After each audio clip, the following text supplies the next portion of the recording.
Toby's Tightrope. The manager spoke to Mavis severely. "You are a very naughty engine. You have no business to go jauntering down Toby's line instead of doing your work up here." "It's that Toby," protested Mavis. "He's a fusspot. Toby has forgotten more about trucks than you will ever know. You will put the trucks where he wants them and nowhere else." "But there are no buts," said the manager sternly. "You will do as you are told, or else." Mavis stayed good for several days.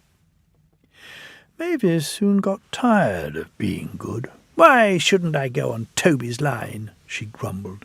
She started making plans. At the top station, the siding arrangements were awkward. To put trucks where Toby wanted them, Mavis had to go backwards and forwards, taking a few at a time. "If," she suggested to her driver, "we used the teeniest bit of Toby's line, we could save all this bother." Her driver, unsuspicious, spoke to the manager, who had allowed them to go as far as the first level crossing. Mavis chuckled, but she kept it to herself. Frost hindered work in the quarry, but a thaw made them busy again. More trucks than ever were needed. Some trains were so long that Mavis had to go beyond the level crossing. This gave her ideas, and a chance to go further down the line without it seeming her fault. "Can you keep a secret?" she asked the trucks.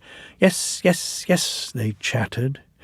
"Will you bump me at the level crossing and tell no one I asked you?" The trucks were delighted and promised. It was unfortunate that Toby should have arrived while Mavis was elsewhere and decided to shunt them himself. They reached the level crossing and Toby's brakes came on. This was a signal for the trucks. "On, on, on," they yelled, giving him a fearful bump. His driver and fireman, taken unawares, were knocked over in the cab, and before they could pick themselves up, Toby was away, with the trucks screaming and yelling behind him. What none of them realized was that with the warm weather, melted snow from the mountains had turned a quiet stream into a raging torrent, and that the supports of the bridge they were approaching had already been undermined. Toby and his crew saw it together. The bridge vanished before their eyes, leaving rails like tightrope stretched across the gap. "Beep, beep, beep," whistled Toby. His driver, still dazed, fought for control. Shut regulator, reverser hard over, full steam against the trucks. "Hold them, boy, hold them, it's up to you." Nearer and nearer they came. Toby whistled despairingly. Though their speed was reduced, braking was still risky, but it was all or nothing now. The driver braked hard.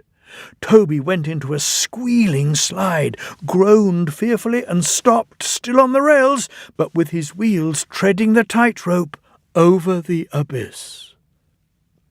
Mavis was horrified. She brought some men who anchored Toby with ropes while she pulled the trucks away. Then she ran to the rescue. "Hold on, Toby," she said. "I'm coming." Ropes were fastened between the two engines.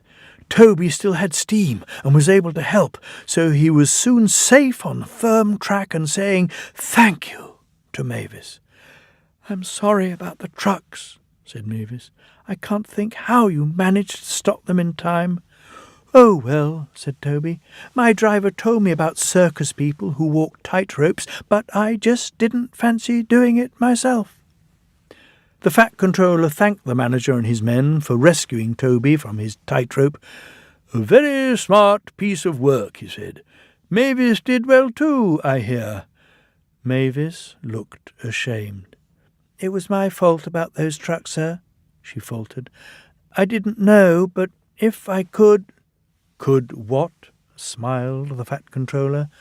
"Come down the line sometimes, sir. Toby says he'll show me how to go on." "Certainly, if your manager agrees." And so it was arranged. Mavis is now a welcome visitor at Farquhar Shed. She is still young and still makes mistakes, but she is never too proud to ask Toby, and Toby always helps her to put things right.